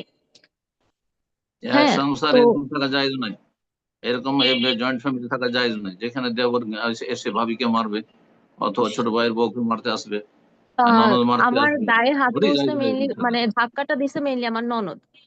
তো এখন এইটা, যে এবং ধাক্কা খুব দিক, আপনার বাজে ননদ ভাষায়। দিকে আপনার, আপনার কেউ হ্যাঁ। না সে, আপনার হ্যাঁ। ননদ কেউ তো না, আপনার স্বামী ছাড়া এইসব, এবং আপনার স্বামীর আত্মীয় না। ওই মুহূর্তে আমার রুমের দরজাতেই ওর হাজবেন্ড, আমার শ্বশুর, আমার ননদের শ্বশুর এখন সবাই আপনার প্রশ্ন দাঁড়ানো কি? ছিল। আপনার তো আমি কাহিনী শুনতে চাই না, আমি আপনার প্রশ্ন চাই যে আমি সংসার করব তার সাথে না করব না, না ওর বাড়ি থাকবো না অন্য জায়গায় থাকতে বলবো আমার স্বামীকে, এই ধরনের প্রশ্ন করেন, কাজের প্রশ্ন। আহ জি হুজুর, এইটাই আমি জানতে চাচ্ছিলাম যে মানে ও তো আমার কথা বিশ্বাস করে না, ওর মা বোনের কথা বিশ্বাস করে, এখন আমার আসলে কি করা উচিত? কারণ এতদিন ধরে আমি অনেক আপনি ধৈর্য ধরছি, আপনি বলছিলেন উত্তর ধৈর্য শুনেন, ধরতে, উত্তর শুনেন, ধৈর্য ধরে। আমি এত কাহানি জি। শোনার সময় নেই। উত্তর হচ্ছে, যদি আপনি এই জুলুম বরদাস্ত করে থাকতে চান তাহলে আপনি থাকেন। আর যদি বলেন যে এই জুলুম আমি বরদাস্ত করে থাকবো না, তাহলে তালাক নিতে পারেন, কোনো দোষ নেই। কথা বোঝা গেছে? জি। আর যদি বলেন থাকবো, শর্ত সাপেক্ষ থাকবো, আমার স্বামীকে শর্ত লাগাবো যে অন্য জায়গায় নিয়ে থাক, এই জালেমদের সাথে থাকবে না, তো এইটাই হচ্ছে ঠিক। যদি আপনার স্বামী ভালো মানুষ হয় তাহলে শর্ত সাপেক্ষ থাকবেন, ওকে বলবেন যে আলাদা বাসাতে আমাকে নিয়ে থাকো, আমি ফিতনার জায়গায় হুজুর। এই কলহ বিবাদ মারামারি যেখানে সেখানে থাকবো না। আপনার সামনে তিনটি অপশন, শোনেন, কথা বেশি বলবেন না। হয় আপনি মনে করেন যে আমি এই সংসারে শান্তি পাবো না, তালাক নিয়ে নেবো, ওকে, এক। 2 নম্বর, না আমি এই জুলুম অত্যাচার বরদাস্ত করে থাকবো, থাকবেন। আপনি যদি মেনে নেন তাহলে অসুবিধা নেই। 3 নম্বর হচ্ছে যে আপনি শর্ত সাপেক্ষ থাকবেন, স্বামীকে বলেন তুমি আলাদা রাখো তো থাকবো, আর না হলে থাকবো না। বারাকাল্লাহ ফিক। জি। জাজাকাল্লাহ খাইর শেখ। তো বোনকে কি আর আনমিউট করার প্রয়োজন আছে কিনা? না, অন্য প্রশ্ন দেন। জাজাকাল্লাহ খাইর। তো ইনশাআল্লাহ আশা করি বোন আপনার যদি অস্পষ্টতা থাকে আবার কখনো সুযোগ হলে হয়তো পরবর্তীতে প্রশ্ন করবেন ইনশাআল্লাহ। যথেষ্ট হয়ে গেছে আশা করি। এ পর্যায়ে প্রশ্ন করবেন আশিক এলাহি বিন নজরুল। জি, আপনি প্রশ্ন করুন।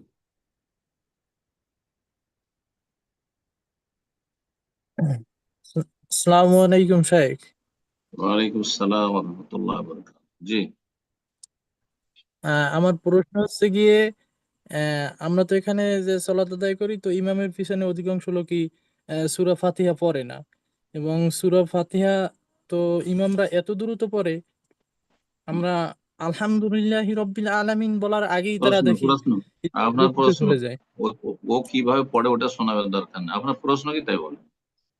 এখন আমরা তো এখন কমপ্লিট করতে পারছি না, তো এখন কিভাবে আর কি এটার মানে কমপ্লিট না আপনি করলে কি আপনি আপনি ছোট্ট সানা পড়ার পরে সূরা ফাতিহা পড়তে লাগেন, তার আগে পরে অসুবিধা নেই।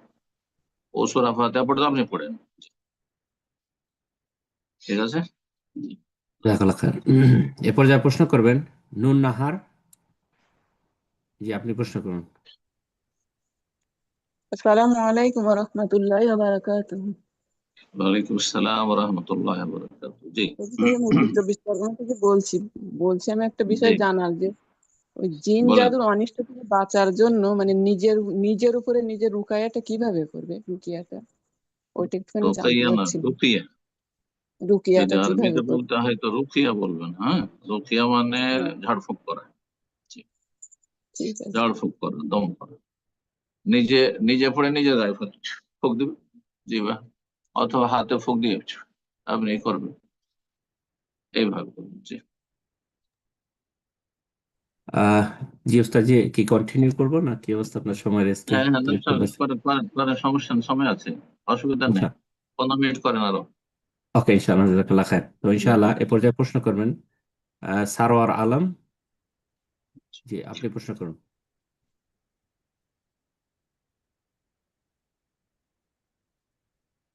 সারোয়ার আলম, জি, আপনার ফোন আনমিউট হয়েছে, প্রশ্ন করুন। আসসালামু আলাইকুম ওয়া রাহমাতুল্লাহি ওয়া বারাকাতুহু।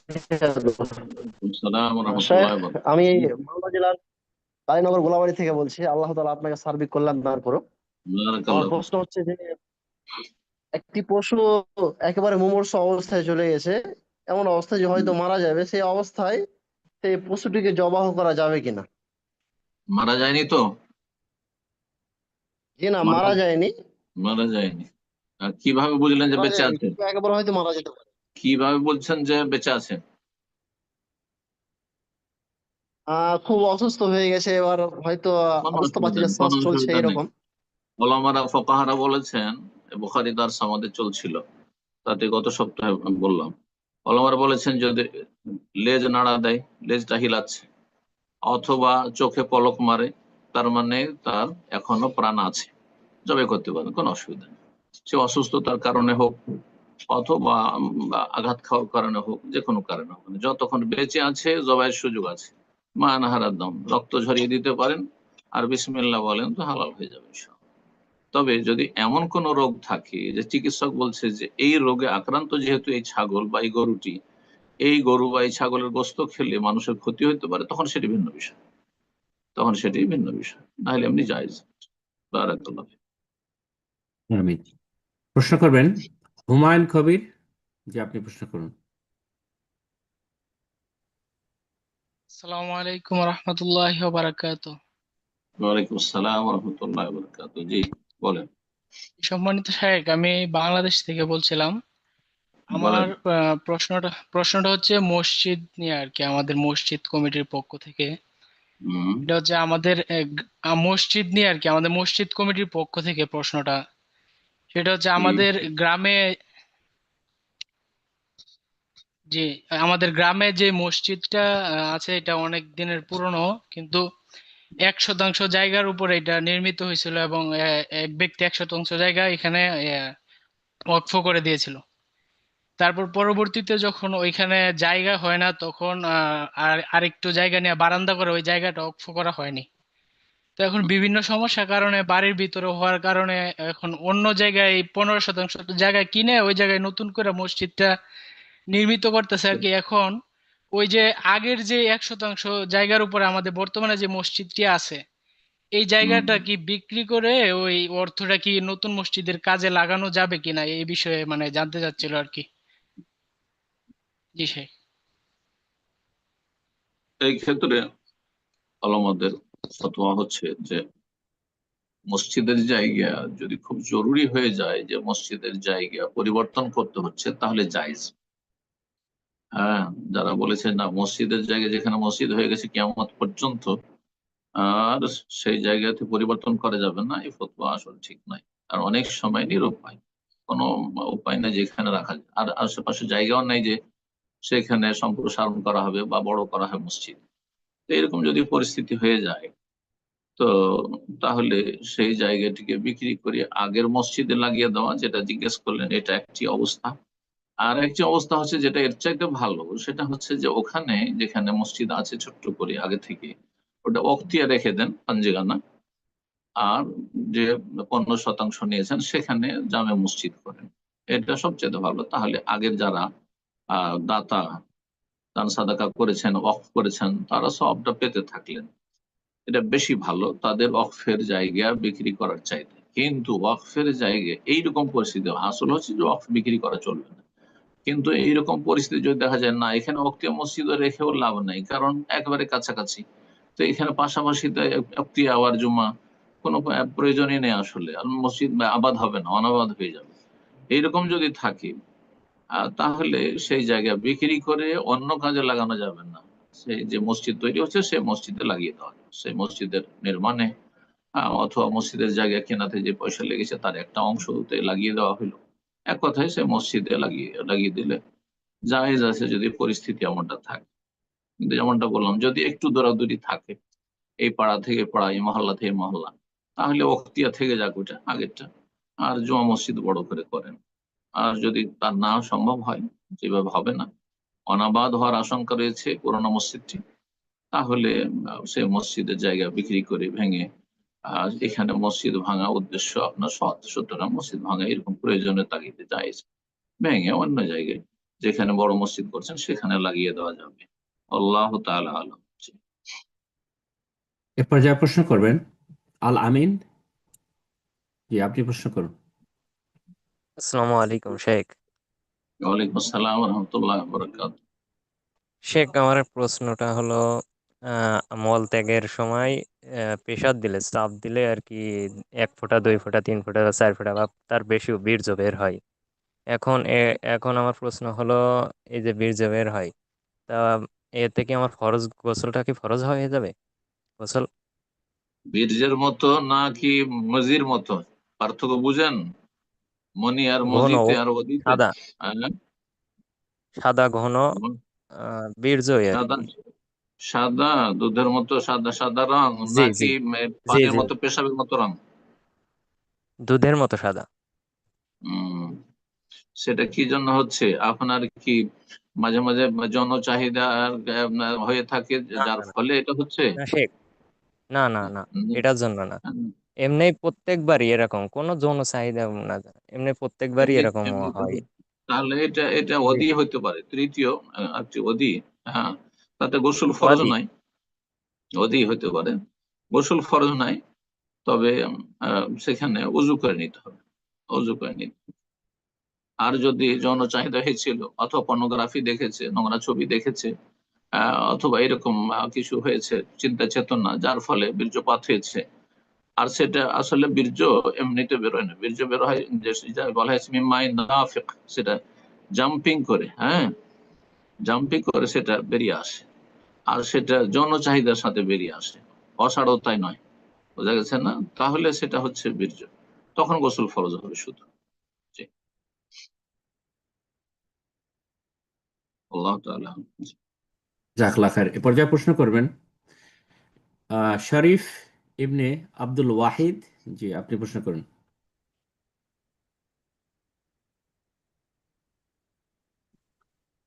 আসসালামু আলাইকুম ওয়া রাহমাতুল্লাহি ওয়া বারাকাতুহু। সম্মানিত শেখ, ওয়ালাইকুম আসসালাম ওয়া রাহমাতুল্লাহি ওয়া বারাকাতুহু। জি, শেখ আমার একটা প্রশ্ন হচ্ছে, এটা একটু বড় হতে পারে, যে ইসলামী ব্যাংকে যে সুদে ঋণ হয় না, অনেকে বলে থাকে এটা নাকি বিনিয়োগ সিস্টেমে আর কি টাকা ধার দেওয়া হয়। তো আসলে এই কথাটা মুদারাবা, কতটুকু সত্য? মুদারাবা বলছে না আরবিতে, মানে মুদারাবা ব্যবসা। আমার কথাটা কি বুঝতে পারছেন? হ্যাঁ, ওরা বলছে ব্যবসা করছি, ব্যবসা, হ্যাঁ, হ্যাঁ, ঠিক না? হুম। হ্যাঁ, ওটাই আর কি, বিনিয়োগ সিস্টেমে আর কি টাকা নাকি তারা ধার দিচ্ছে। তো এটা কি সুদের আওতাভুক্তের মধ্যে পড়ে কিনা? না, সুদ নয়, যদি সুদী ব্যাংকে না হয় তাহলে সুদ নয়, কিন্তু সুদী ব্যাংকে হলে যদিও বলে বিশ্বাস করা যাবে না, কারণ মূলত সেই ব্যাংকগুলি সুদী কারবারের ওপরই প্রতিষ্ঠিত হয়েছে। কিন্তু ইসলামী ব্যাংক যদি হয়, আরাফা ব্যাংক, আল আরাফা ব্যাংক, ইসলামী ব্যাংক, এইরকম যেগুলো ইসলামিক সিস্টেম ব্যাংক চলছে, যদিও তাদের মধ্যে কিছু ত্রুটি আছে, কিন্তু যখন তারা দাবি করছে এই ইসলামের, তো আমরা তাদেরকে বিশ্বাস করব। এবং তাতে যদি ফিক্সও থাকে না যে এত 5% দেবো, এত বছরে এত টাকা দেব, এগুলো বললে আবার জায়েজ নয়, এগুলো বললে জায়েজ নয়। কিন্তু লভ্যাংশ থেকে লাভ হলে লাভ দেবো, আর যদি লস হয়ে যায় কখনো, তাহলে লস আপনাকে স্বীকার করতে হবে। এর উপর যদি আপনি সাইন করে থাকেন তাহলে ঠিক আছে, এটার নাম মুদারাবা, জায়েজ আছে। জাযাকাল্লাহ খায়ের। এই পর্যায়ে প্রশ্ন করবেন সাদমান সাকিব। জি, আপনি প্রশ্ন করুন। শেখ আসসালামু আলাইকুম। ওয়ালাইকুম আসসালাম ওয়া রাহমাতুল্লাহি ওয়া বারাকাতুহু। জি, শেখ আমার প্রশ্ন ছিল যে যে মাজারগুলোতে শিরক হয় ওই মাজারগুলো কি ভেঙে ফেলা জায়েজ? মাজার ভাঙা ফরজ, কিন্তু সরকার ফরজ, পাবলিকের জন্য জায়েজ নাই, কারণ পাবলিক ভাঙাভাঙি করলে ফিতনা ফাসাদ হইত।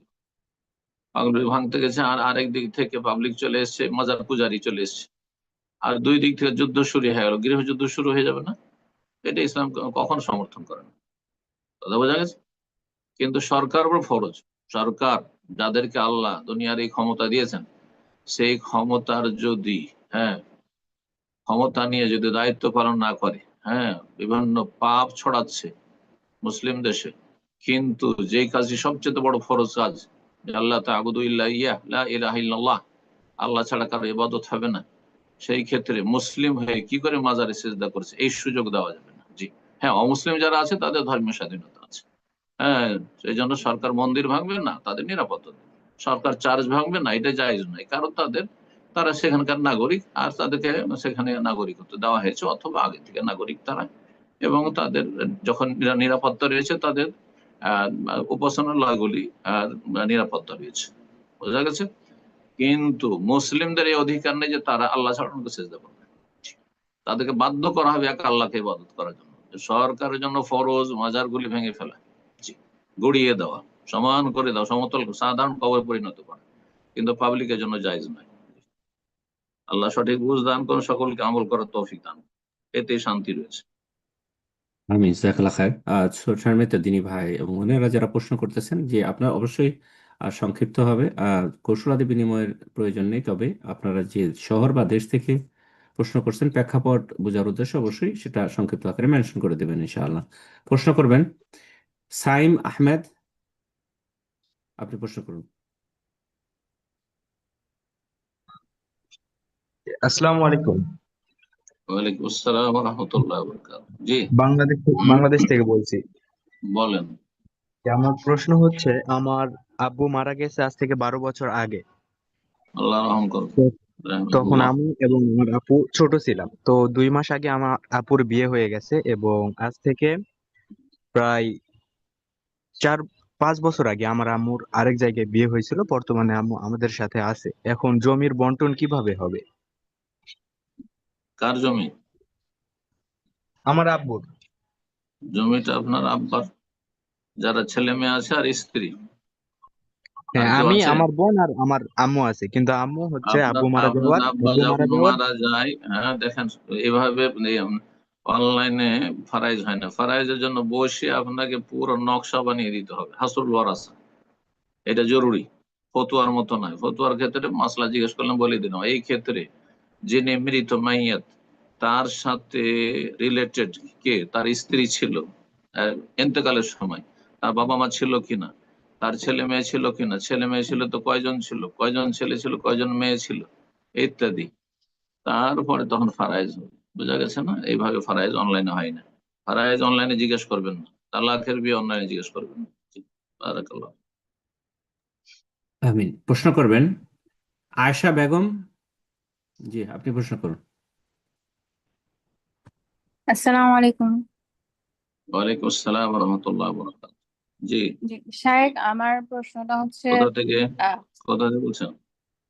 বাংলাদেশ থেকে শায়েখ। বাংলাদেশ।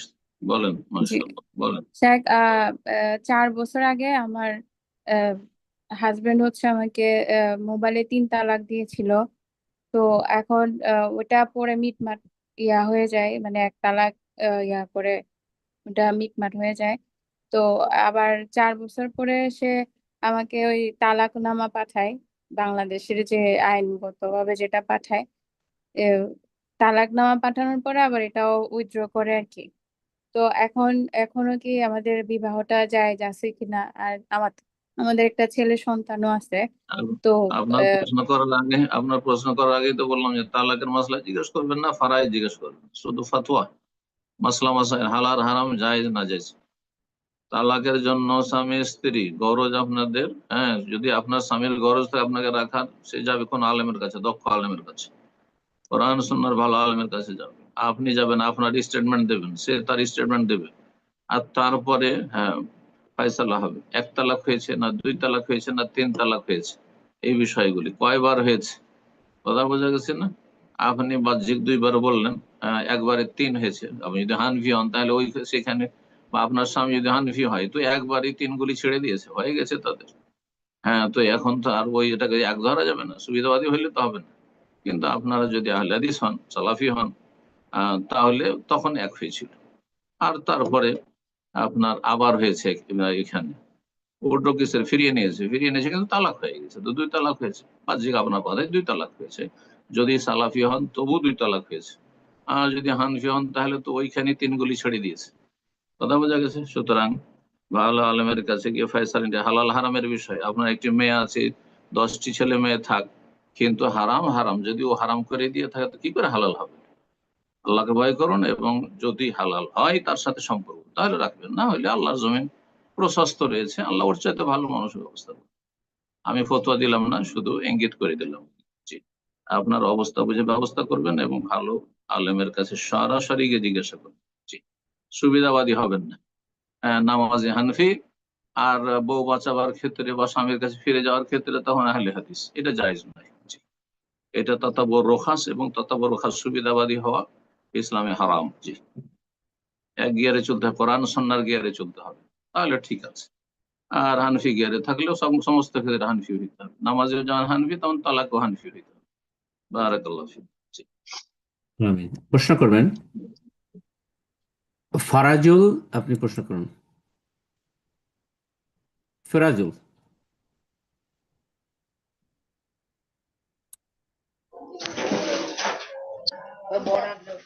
আসসালামু আলাইকুম রহমতুল্লাহ। ওয়ালাইকুম আসসালাম রহমতুল্লাহ বরকাত। শাহেখ ভালো আছেন? আমি বাংলাদেশ রংপুর থেকে বলছি। বলেন। আলহামদুলিল্লাহ। প্রশ্ন? আমার প্রশ্ন হচ্ছে, আমি ওই মানে বাড়ির বাইরে থাকতে হয় তো আমার, তা আমার ওয়াইফ দেখা যায় যে আমি যখন বাড়ি থাকা অবস্থা সে একটু দেখা যায় ওই পর্দা আর কি একটু আমাকে ভয় করে একটু আর কি নামাজ পর্দা একটু হ্যাঁ একটু মানে যখন আমি আর কি বাইরে থাকি তখন দেখা যায় যে আমি খোঁজ খবর নিয়ে দেখি তো বা অনেক বিষয় দেখি যে সে তা আসলে আমি না থাকলে সে পর্দাটা বা নামাজ একটু মানে অবহেলা করে, পর্দাটা অবহেলা করে। আর বাড়িতে আমার ছোট ভাই 2টা ভাই আছে, তার সাবালক। আর আমার বাবা মাও তারাও আর কি ওই বিষয়ে ইয়ে না, তারা কি ইসলামিক মাইন্ডেড না, তারা নামাজও ঠিক মতো অনেক সময় পড়ে না। প্রশ্ন আপনার এখন এখন এই যে আমি অনেক সময় যখন রাগ করি তখন একটু মানে একটু ইয়া করে, পর্দা করে, ইয়া করে। এখন আমার প্রশ্ন হলো, সে যদি কোনো অবহেলা করে পর্দার ক্ষেত্রে বা নামাজ ঠিকমতো না পড়ে আমি বলার সত্ত্বেও, তারপরে তাহলে কি আমার খুব গুনাহ হবে? আর পর্দা পর্দা না করে বিষয়টি অত্যন্ত ব্যাপক। পর্দা না করে একটা হচ্ছে যে হয়তো চেহারা ঢাকে না, এটা পর্দা না করা আংশিক। তো শুধু চেহারা হয়তো ঢাকে না, স্বাভাবিক দেশের শালীনতার সাথে চলে, মাথায় কাপড় রাখে, আর হয়তো দেবর ভাসুরের সামনে চলে যায় বা দেবরদের সামনে চলে যায়, তাহলে কাজটি জায়েজ নয়, হারাম। কিন্তু এর জন্য আমি তালাক দিতে বলবো না, হ্যাঁ সংশোধন করার চেষ্টা করবো, এই জন্য গুনাহ। আর তারপরে সতর্ক করবেন, বুঝাবেন, নসিহত করবেন, তারপরে বলবেন যে যদি তুমি তারপরে আমার অগোচরে এরকম কিছু করো, বেপরদা চলো, তাহলে গুনাহগার তুমি হবে, আমি তোমার দায়িত্ব নেব না। তার সাথে সংসার করতে পারেন বৃহৎ স্বার্থে, সংসার ভাঙা ভালো কাজ নয় যদি রাখা সম্ভব হয় শেষ পর্যন্ত। জি। আর যদি আপনি তারপরে বললেন যে সে নামাজ ঠিকভাবে পড়ে না, নামাজ ঠিকভাবে পড়ে না বলতে টাইম মতো পড়ে না, যদি এমনটা হয় তাহলেও তালাক দিতে বলবো না, রাখেন তাহলে, এবং জোড়া তালি দিয়ে রাখার চেষ্টা করেন, তাকেও সংশোধনের চেষ্টা করেন।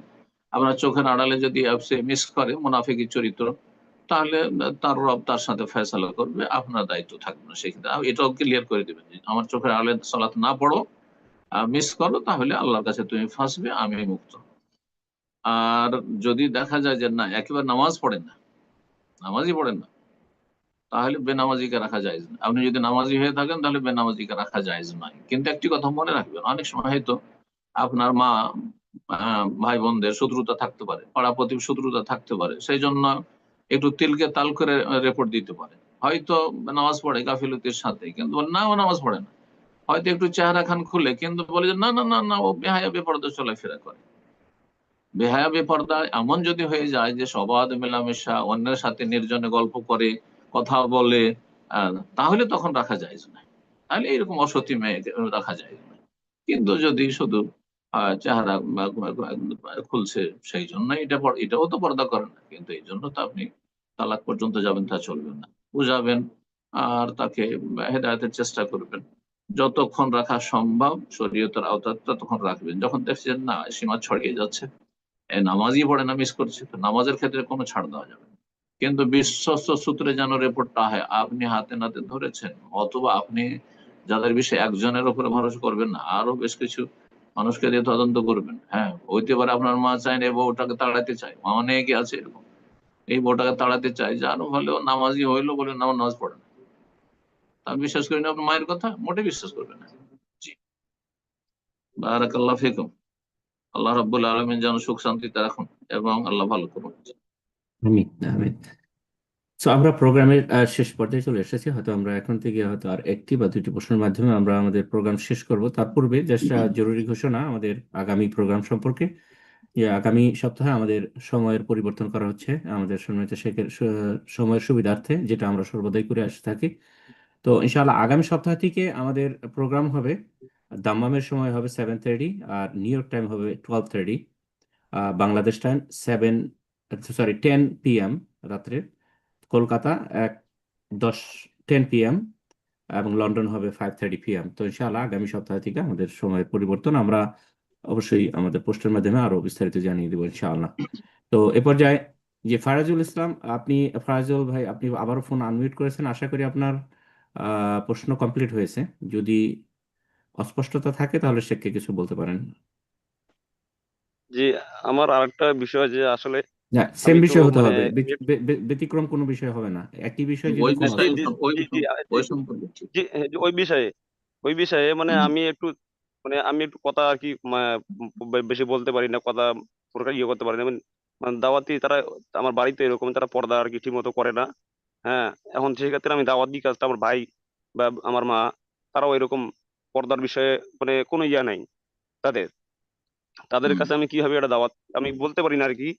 আমি মনে চাই কিন্তু দাওয়াতি কাজ করতে মানে বলবো, কিন্তু আমি আসলে কথা দেখুন, বলতে পারি না আপনাকে মানে বিনা সাজাই কথায়। বিনা বিনা এলেমে, আপনি সাধারণ মানুষ, আপনার কাছে দিনের জ্ঞান নাই, আপনাকে সরাসরি দাওয়াতি কাজ করতে হবে, আপনাকে লেকচার দিয়ে বুঝিয়ে না। না, আপনি ভালো আলেমদের পর্দার বিষয়, যে বিষয়টি মনে করছেন যে প্রয়োজন, এদের ঘাটতি রয়েছে বা এদের প্রয়োজন রয়েছে, পর্দার বিষয় লাগিয়ে দিলেন, আর স্ত্রীকে বসে বসে শোনাচ্ছেন, শুয়ে শুয়ে শোনাচ্ছেন, মা বাবার সামনে বসে গেলেন আর পর্দার বিষয়টি শোনাচ্ছেন, আর তারপর যাই যে শোনেন পর্দার হুকুম, হ্যাঁ, তো ইত্যাদি।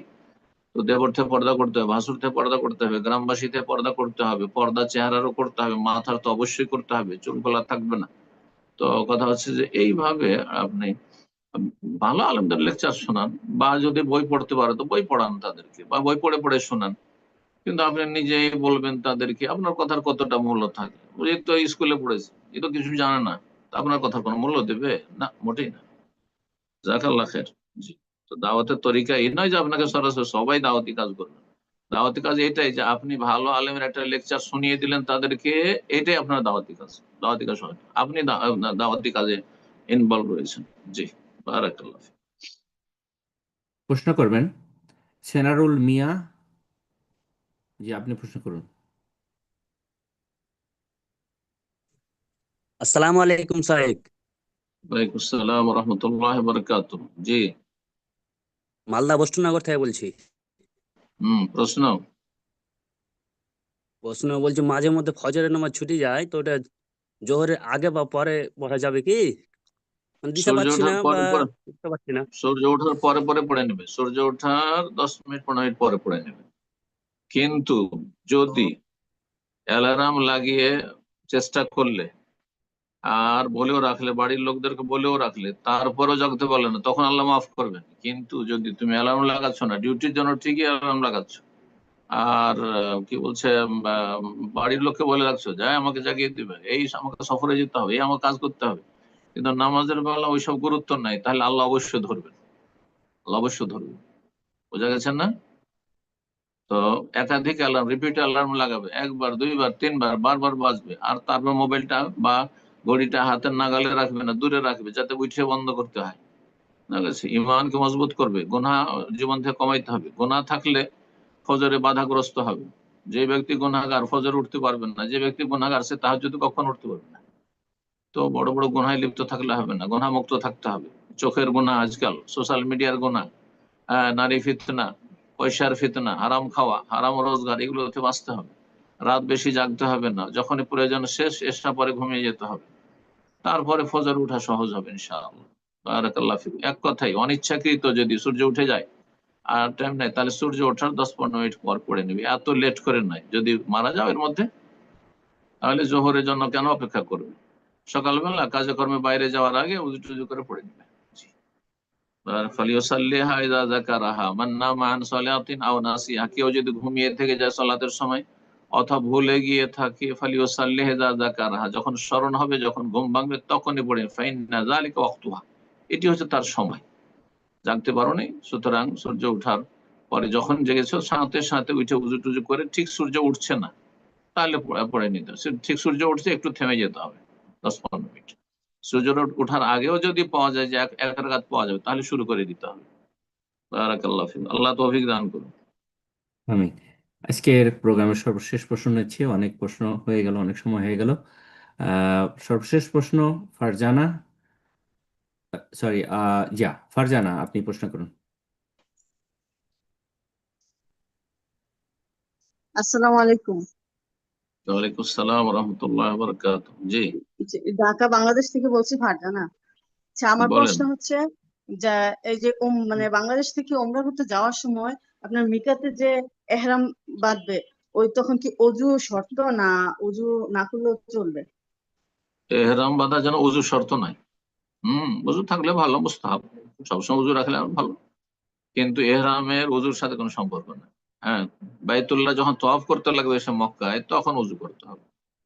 এমনকি বাইতুল্লাহ তওয়াফ করার পরে 2 রাকাত পড়ার পরে যদি সাফা মারো সাইয়ের সময় উযু নষ্ট হয়ে যায়, তাও কোনো অসুবিধা নেই। এজন্য এহরামের জন্য উযু শর্ত নেই, উযু থাকলেও চলবে, না হলে চলবে। মেকাত ক্রস করার আগে আগে বিমানে থাকা অবস্থায় অন্তরে নিয়ত করে লাব্বাইক উমরা বলে নিতে হবে। জি, বারাকাল্লাহ ফিক। জি উস্তাদ জি, আজকে এখানে শেষ করা যাক ইনশাআল্লাহ। জাযাকাল্লাহ খায়ের, জাযাকুমুল্লাহ খাইর। বারাকাল্লাহ ফিক। বারাকাল্লাহ ফিকুম। যেসব ভাই বোনেরা আজকে আমাদের সাথে থাকলেন তাদের আন্তরিক শুকরিয়া আদায় করি এবং তাদের জন্য দোয়া করি আল্লাহ তাদের জাযায়ে খায়ের দান করেন, দিন দুনিয়ার আল্লাহ ভালো করেন এবং আল্লাহ রাব্বুল সমস্ত ফিতনা ফাসাদ থেকে, অশান্তি থেকে, নিরাপত্তাহীনতা থেকে, বালা মুসিবত থেকে, দুনিয়া আখিরাতের সমস্ত ফিতনা থেকে আল্লাহ যেন বাঁচিয়ে রাখেন, আল্লাহ জান্নাতের পথে রাখেন, জাহান্নামের আযাব থেকে রক্ষা করেন এবং আল্লাহ রাব্বুল আলামিন ছেলে মেয়েদেরকে নেক হায়াত দান করেন এবং আল্লাহ রাব্বুল আলামিন রুজিতে বরকত দান করেন, সমস্ত অনিষ্ট থেকে, জালেমের জুলুম থেকে আল্লাহ রক্ষা করেন। ওয়া সাল্লাল্লাহু ওয়া সাল্লাম নবিয়ানা মুহাম্মদ ওয়া আলা আলিহি ওয়া সাহবিহি আজমাইন।